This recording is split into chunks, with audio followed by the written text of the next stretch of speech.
إن الحمد لله نحمده ونستعينه ونستغفره ونعوذ بالله من شرور أنفسنا ومن سيئات أعمالنا. من يهده الله فلا مضل له ومن يضلل فلا هادي له، وأشهد أن لا إله إلا الله وحده لا شريك له، وأشهد أن محمدا عبده ورسوله. يا أيها الذين آمنوا اتقوا الله حق تقاته ولا تموتن إلا وأنتم مسلمون. يا أيها الناس اتقوا ربكم الذي خلقكم من نفس واحدة وخلق منها زوجها وبث منهما رجالا كثيرا ونساء، واتقوا الله الذي تساءلون به والأرحام إن الله كان عليكم رقيبا. يا أيها الذين آمنوا اتقوا الله وقولوا قولا سديدا يصلح لكم أعمالكم ويغفر لكم ذنوبكم، ومن يطع الله ورسوله فقد فاز فوزا عظيما. أما بعد فإن خير الحديث كتاب الله، وخير الهدي هدي محمد صلى الله عليه وسلم، وشر الأمور محدثاتها، وكل محدثة بدعة، وكل بدعة ضلالة، وكل ضلالة في النار. فأعوذ بالله السميع العليم من الشيطان الرجيم. بسم الله الرحمن الرحيم. قاف والقرآن المجيد بل عجبوا أن جاءهم منذر منهم فقال الكافرون هذا شيء عجيب. أإذا متنا وكنا ترابا ذلك رجع بعيد. قد علمنا ما تنقص الأرض منهم وعندنا كتاب حفيظ. بل كذبوا بالحق لما جاءهم فهم في أمر مريج. أفلم ينظروا إلى السماء فوقهم كيف بنيناها وزيناها وما لها من فروج. والأرض مددناها وألقينا فيها رواسي وأنبتنا فيها من كل زوج بهيج. تبصرة وذكرى لكل عبد منيب. وقال الله سبحانه وتعالى في مقام آخر: إن الذين قالوا ربنا الله ثم استقاموا تتنزل عليهم الملائكة ألا تخافوا ولا تحزنوا وأبشروا بالجنة التي كنتم توعدون. نحن أولياؤكم في الحياة الدنيا وفي الآخرة، ولكم فيها ما تشتهي أنفسكم ولكم فيها ما تدعون. نزلا من غفور رحيم. وقال النبي صلى الله عليه وسلم: كم من صائم ليس له من صيامه إلا الجوع والعطش، وكم من قائم ليس له من قيامه إلا السهر. رواه احمد والدارمی وابن ماجہ۔ ہر قسم کی بڑائی، بزرگی، پاکیزگی اللہ جل شانہ کے لیے ہے، جس ذات نے ساری کائنات کو بنایا۔ کوئی فرشتہ، کوئی پیغمبر، کوئی ولی، کوئی اللہ والا، کوئی اور مخلوق اس میں ذرہ برابر شامل نہیں ہے۔ اللہ رب العالمین کی بڑائی بزرگی کے بعد درود و سلام نازل ہو تمام پیغمبر و رسولوں پر، خصوصاً امام الانبیاء سید البشر جناب محمد رسول اللہ صلی اللہ علیہ وسلم پر۔ اللہم صلی علی محمد وعلی آل محمد کما صلیت علی ابراہیم وعلی آل ابراہیم انک حمید مجید۔ اللهم بارك على محمد وعلى آل محمد كما باركت على إبراهيم وعلى آل إبراهيم إنك حميد مجيد۔ بزرگوں، نوجوانوں، پردہ نشین مائیں اور بہنیں، آج کے اس خطبہ جمعہ کا عنوان ہے استقامت۔ استقامت جم جانا، ڈٹ جانا، کنٹینیو ہمیشگی کے ساتھ کسی عمل پر لگ جانا۔ ہم جس دین سے تعلق رکھتے ہیں تو اس دین کی تعلیمات اور اس کے عقائد اور ان کی عبادتیں، اس کے احکامات ہمیشہ کے لیے ہیں۔ جب تک آپ کے اندر سانس باقی ہے، آپ کو کبھی بھی کسی بھی لمحہ اس دین سے ایک لمحے کے لیے لا تعلقی کا اظہار نہیں کر سکتے۔ جب آپ نے کہا لا الہ الا اللہ محمد الرسول اللہ، تو اس کا مطلب یہ نہیں ہے کہ اس کلمے کا جو تقاضا ہے، جو معنی اور مطلب ہے کہ اللہ کے علاوہ کوئی معبود برحق نہیں اور محمد اللہ کے رسول ہیں، تو ہم 10 سال کے لیے مانیں گے، یا صبح مانیں گے تو شام کو انکار کر دیں گے،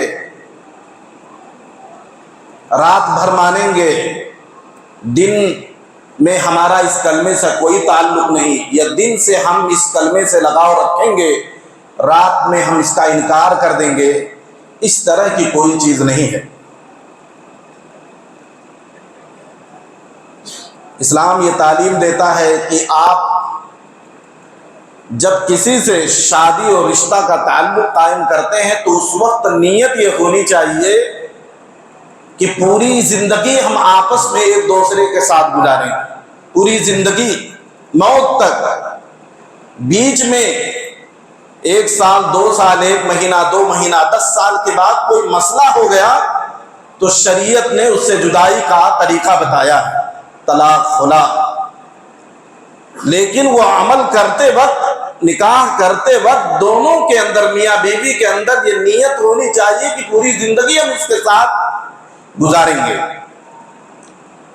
تو ایسے ہی جب آپ نے کلمہ پڑھا ہے تو آخری سانس تک ہم اس دین سے اٹوٹ مضبوط رشتہ قائم رکھیں گے۔ ہماری کوئی مرضی نہیں چلے گی، ہماری کوئی خواہش اس کے سامنے نہیں چلے گی۔ لا الہ الا اللہ جہاں پکارے گا، اس کلمے کا جو تقاضا ہوگا، ہم اس پر قائم و دائم رہیں گے۔ علامہ ابن قیم رحمۃ اللہ علیہ کہتے ہیں استقامت کا معنی یہ ہے کہ شریعت اور شریعت کے مجموعی احکام اور اس کی تعلیمات پر عقیدے اور ایمان کے ساتھ جم جانا، ڈٹ جانا، اس کو استقامت کہتے ہیں۔ مسلمانوں، استقامت کی فضیلت قرآن و حدیث کے اندر بڑے اچھے ڈھنگ سے بتایا گیا۔ اللہ رب ذوالجلال والاکرام ہمارے پیغمبر جناب محمد رسول اللہ صلی اللہ علیہ وسلم کو قرآن میں فرماتا ہے فاستقم کما امرت، اے پیغمبر جیسا آپ کو حکم دیا گیا ہے اسی طرح آپ اس دین کو لے کے ڈٹ جائیے۔ ہمارے نبی کو اللہ تبارک و تعالیٰ فرماتا جم جائیے۔ ہمارے نبی صلی اللہ علیہ وسلم اللہ کے اس احکام پر اس طرح ڈٹے رہے کہ بڑی بڑی مصیبتیں آئیں، آپ پر آئیں، اور ساتھ میں صحابہ بھی یہی معنی سمجھتے رہے کہ اللہ صرف ہمارے پیغمبر کو نہیں فرماتا ہے، اس کے ساتھ سارے مسلمانوں کو بھی حکم ہے کہ اللہ تبارک و تعالیٰ جس طرح کہتا اسی طرح دین پر، شریعت پر جم جائیے۔ تو پورے صحابہ کیسا دین پر ڈٹے رہے، ایک تو دین پر ڈٹے رہے، اس کی تعلیمات پر چلتے رہے، مصیبتیں آئیں، طوفان آئے، مشکلات آئے، ایسے مشکلات آئے صحابہ پر، انہوں نے ایک لمحے کے لیے بھی اللہ کے نبی صلی اللہ علیہ وسلم اللہ تبارک و تعالی کے بارے میں کوئی شکوہ شکایت، کوئی برا گمان یا شریعت کو چھوڑنے کی کوئی سوچ یا فکر لمحہ بھر کے لیے ان کے دل و دماغ میں بات نہیں آئی۔ آپ بار بار واقعات پڑھتے ہیں کہ کیسے کیسے دین پر چلنے کی وجہ سے ان کے اوپر مصیبتیں آئیں، تو وہ ڈٹے رہے، استقامت اختیار کرتے رہے۔ ایسے ہی اللہ تبارک و تعالیٰ نے جو تعلیمات ان کو دی، جو کرنے کے لیے انہیں حکم دیا، یا جو بنیادی باتیں، جو بیسک باتیں اللہ تبارک و تعالیٰ نے اس کے پیغمبر نے صحابہ کو حکم دیا، وہ اس پر ڈٹے رہے، جمے رہے۔ یہ دیکھو، ایمان نام ہے، اللہ پر، رسولوں پر، کتابوں پر، فرشتوں پر، یوم آخرت پر، تقدیر کی اچھائی و برائی پر ایمان لانا، تو صحابہ اس پر ڈٹے رہے۔ ان سے کہا گیا اسلام کی عمارت 5 چیزوں پر قائم ہے: لا الہ الا اللہ محمد الرسول اللہ کا اقرار، اس کی گواہی دینا، نماز قائم کرنا، زکوٰۃ دینا، روزہ رکھنا، حج کرنا۔ صحابہ پوری زندگی، اس کے بعد کے لوگ بھی، تابعی بھی پوری زندگی اس پر قائم و دائم رہے۔ تو زندگی میں کبھی بھی صحابہ ایک لمحے کے لیے بھی استقامت کو نہیں چھوڑا۔ اسی لیے رب ذوالجلال والاکرام نے استقامت اختیار کرنے والوں کی جو فضیلت بیان کی ہے، وہ ساری کی ساری فضیلتیں صحابہ کو ان کی زندگی میں ملی۔ اللہ رب ذوالجلال والاکرام فرماتا ہے کہ ان الذین قالوا ربنا اللہ ثم استقاموا، کہ جن لوگوں نے کہا کہ میرا پروردگار اللہ ہے، اس پر ڈٹ گئے۔ علامہ ابن کثیر رحمۃ اللہ علیہ کہتے ہیں اس کا مطلب یہ ہے کہ جن لوگوں نے اپنے عقیدے کو درست کر لیا، صحیح عقیدے پر ڈٹ گئے، اور ساتھ ہی ساتھ نیکیوں پر، اعمال صالحہ پر ڈٹ گئے۔ ان الذین قالوا ربنا اللہ ثم استقاموا، ایمان لانے کے بعد، ایمان کو درست کرنے کے بعد نیکیوں پر، اعمال صالحہ پر جم گئے، تتنزل علیہم الملائکہ، تو ایسے لوگوں پر فرشتوں کا نزول ہوتا ہے۔ فرشتے آتے ہیں ایسے لوگوں کے پاس اور کہتے ہیں کہ اللہ تخافوا ولا تحزنوا وابشروا بالجنۃ التي كنتم توعدون۔ فرشتے آ کر کے کہتے ہیں تم ڈرو نہ، خوف نہ کھاؤ، تمہیں اس جنت کی بشارت ہے جو تم سے وعدہ کیا جاتا ہے۔ نحن اولیاؤکم فی الحیات الدنیا وفی الآخرہ، فرشتے کہتے ہیں ہم دنیا میں بھی تمہارے مددگار ہیں اور آخرت میں بھی مددگار رہیں گے۔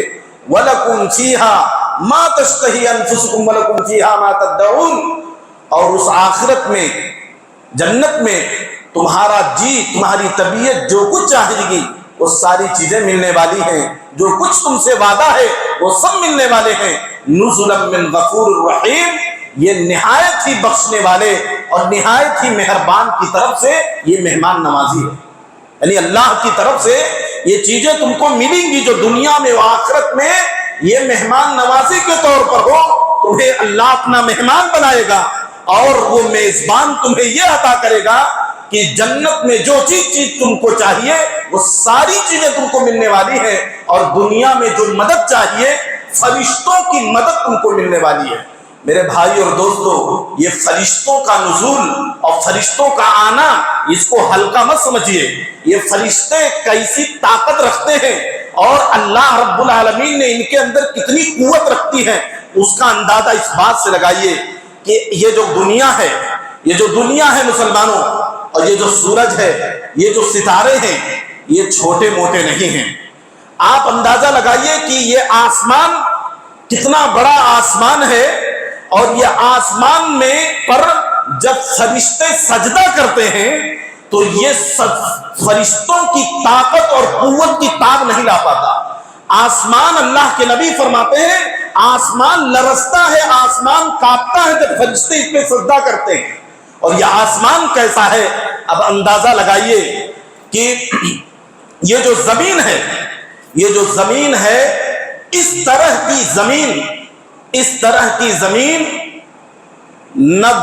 90,000 زمین ایسی پوری دنیا جو دکھ رہی ہے یہ سورج اپنے اندر سما سکتا ہے.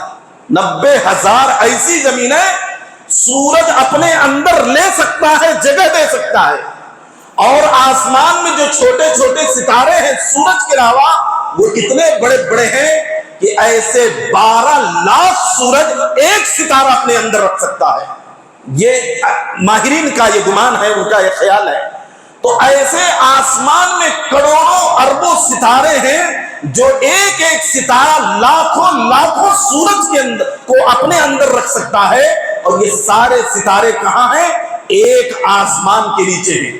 ایک آسمان کے نیچے یہ ستارے ہیں.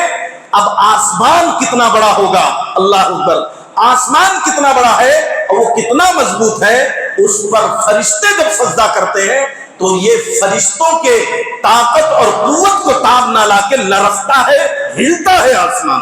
اللہ اکبر. ان ستاروں کی وجہ سے نہیں ہلتا, اس سورج کی وجہ سے آسمان نہیں ہلتا, فرشتوں کے سجدہ کرنے کی وجہ سے یہ آسمان کانپتا ہے اور لرزتا ہے. پیارے رسول صلی اللہ علیہ وسلم نے فرمایا تو فرشتوں کی یہ طاقت ہے مسلمانوں. یہ فرشتے ہر ایرے غیرے نتکو خیرے کے پاس نہیں آتے, وہ کس کے پاس آتے ہیں؟ اللہ تبارک و تعالیٰ فرماتا ہے جن کا عقیدہ درست ہے اور جن کے پاس نیکیاں کنٹینیو لگاتار نیکیوں پر جمے رہتے ہیں, ڈٹے رہتے ہیں, ایسے لوگوں کے پاس فرشتے آتے ہیں. تو عقیدہ کس کو بولتے ہیں؟ عقیدہ سب سے پہلے جیسے پوری دنیا مانتی ہے کہ سورج, یہ چاند, یہ دریا, پہاڑ کو پیدا کرنے والا کون؟ اللہ خالق و مالک ایک ذات ہے. اس میں جبریل امین شامل ہے, اس میں فرشتے, کوئی پیغمبر, ذرہ برابر کوئی بھی مخلوق شامل ہے نہیں. اس میں کوئی فرشتہ, کوئی پیغمبر, کوئی بھی اللہ والا, کوئی جن شیطان کوئی بھی شامل نہیں ہے. اللہ نے تن تنہا یہ پوری کائنات کو بنایا. ایسے ہی یہ تو سب مانتے ہیں. اللہ قرآن فرماتا ہے, قرآن میں فرماتا ہے ان مشرکوں سے پوچھو وَلَئِن سَأَلْتَهُم مَّن خَلَقَ السَّمَاوَاتِ وَالْأَرْضَ لَيَقُولُنَّ اللَّهُ.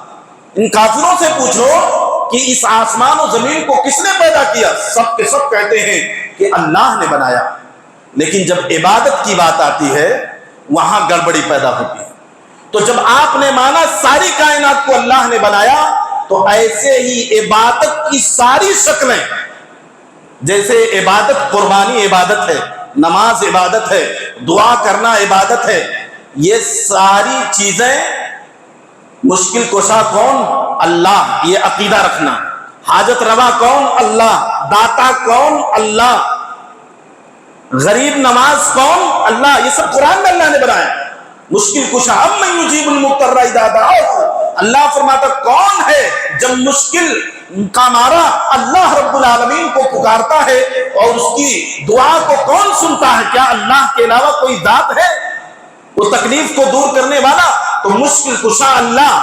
تو یہ قربانی, نذر و نیاز, دعا, رکوع, سجدہ, یہ صرف اور صرف اللہ کے لیے ہے. یہ آسمان کے لیے بھی نہیں, یہ سورج کے لیے نہیں, یہ چاند کے لیے نہیں, یہ پیغمبر کے لیے نہیں, یہ امام الانبیاء ہو, اللہ کے نبی صلی اللہ علیہ وسلم ہو, ان کے لیے بھی نہیں. معاذ بن جبل رضی اللہ تعالی عنہ نے ادب و احترام میں نبی کے سامنے سجدہ کر لیا. نبی نے منع کر دیا, معاذ تم بھی مخلوق, میں بھی مخلوق, تم بھی انسان, میں بھی انسان, تو کسی مخلوق کے لیے سجدہ کرنا جائز نہیں ہے. منع کر دیا آپ نے, فوراً تعلیم دی, ان کو ٹوک دیا. تو امام الانبیاء کے لیے بھی سجدہ کرنا جائز نہیں ہے. ایسے اللہ کے جو صفات ہیں, اللہ جو سنتا ہے, جتنی طاقت سے سنتا ہے, کوئی بھی مخلوق اس میں شریک نہیں ہے. اللہ دیکھتا ہے, اللہ کی دیکھنے کی جو طاقت ہے کوئی بھی اس طرح نہیں دیکھتا. اللہ کے جو صفات ہیں, اللہ عالم الغیب ہے, غیب کی چیزیں وہی جانتا ہے. تو یہ ساری کی ساری چیزیں ماننا کہ یہ صرف ایک اللہ کے لیے ہے, اللہ کے علاوہ کسی ذات کے لیے نہیں ہے. لیکن کتنے ہمارے مسلمان بھائی ہیں یہاں آ کر کے پھنس جاتے ہیں کہ رکوع سجدہ غیر اللہ کے سامنے, عقیدہ دوسرا بنا کر کے بہت پہنچائے ہیں, بہت اللہ کے قریبی ہیں, ان کے توسط سے ہم اللہ کو پاتے ہیں. تو جا کر کے سجدہ کسی بابا, کسی پیر, کسی اپنے حضرت کے سامنے کرنے لگتے ہیں. تو یہ غلط ہے. یہ فضیلت ایسے لوگوں کے لیے نہیں ہے جو رکوع کسی پیغمبر کے قبر پر، کسی ولی کے قبر پر رکوع کریں، سجدہ کریں، وہاں روئیں، وہاں اللہ سے اولادیں مانگیں، وہاں جا کر کے رب کا نام لے کر کے کہیں اے اللہ تو مشکل کشا ہے، حاجت روا ہے، تو ان کے توسط سے ہماری تکلیف دور کر دے۔ یہ سب حرام ہے، یہ توسط، یہ وسیلہ، یہ سب حرام ہے۔ یہ ساری کی ساری چیزیں، قربانی ڈائریکٹ اللہ کے لیے، نماز ڈائریکٹ اللہ کے لیے، دعا ڈائریکٹ اللہ کے لیے، اور یہ ماننا مشکل کشا حاجت روا کون ہے؟ ڈائریکٹ یہ پاک پروردگار اللہ رب العالمین ہے۔ تو اللہ فرماتا ہے جن کا عقیدہ درست ہے اور نیکیوں پر ڈٹے ہیں، نیکیاں، نماز سب سے بڑی نیکی، سب سے بڑی نیکی کیا ہے؟ نماز ہے۔ بعض لوگ با اخلاق رہتے ہیں، صدقہ کرتے ہیں، وہ عمرہ بھی کرتے ہیں، حج کرتے ہیں، زکوٰۃ دیتے ہیں، بڑی بڑی نیکیاں ہیں ماشاءاللہ، لیکن ان کی زندگی میں نماز ہی نہیں۔ تو سب سے بڑی نیکی نماز ہے۔ تو جو لوگ نماز پر قائم رہتے ہیں، پوری زندگی نماز پر قائم رہتے ہیں اور زکوٰۃ بھی دیتے رہتے ہیں، نیکیوں کی طرف لوگوں کو بلاتے بھی رہتے ہیں، رشتوں کو جوڑتے ہیں، اور کوئی ان پر ظلم کر دے، کوئی تکلیف پہنچا دے، وقتی طور پر وہ معاف بھی کر دیتے ہیں، ایسے لوگ جو نیکیوں پر قائم و دائم رہتے ہیں تو فرشتوں کا نزول ہوتا ہے، فرشتے آتے ہیں۔ ابن کثیر رحمت اللہ علیہ کہتے ہیں وہ فرشتے کب آئیں گے؟ آپ کو کبھی زندگی میں کوئی تکلیف ہو، دشمن آپ کو گھیر لے، ظالم آپ کو گھیر لے، بڑی بڑی حکومتیں آپ کو گھیر لے، اور آپ کو یہ لگے کوئی مدد نہیں ہے، کوئی ہمارے پاس فوج نہیں ہے، کوئی طاقت نہیں ہے، کوئی حکومت نہیں ہے، کوئی سلطنت نہیں ہے، ہمیں کون بچائے گا؟ تو اس موقع پر یہ فرشتے آتے ہیں، جیسے جنگ بدر میں آئے، جنگ احد میں آئے، جنگ خندق میں آئے، اور کیا کہا صحابہ سے؟ ڈرنا نہیں ہے، تم چلو۔ فرشتوں نے آ کر کے اشارہ کیا نبی کریم صلی اللہ علیہ وسلم سے کہ ہم لوگوں نے تو ہتھیار نہیں رکھی ہے، آپ کیوں چلے آئے واپس؟ نکلیے جنگ میں، آپ بھی چلیے، آپ کوشش کیجئے، فرشتے آپ کے سامنے ہیں، آپ کے ساتھ ہیں۔ صحابہ کہتے ہیں ابھی ہم کافر کی طرف دوڑتے تھے، تعداد ہماری کم تھی لیکن کوشش کرتے تھے، ہم جنگ میں دوڑ رہے ہیں، ہم سے پہلے پتا چلا اس کا گردن اس کے تن سے جدا ہے۔ اللہ اکبر۔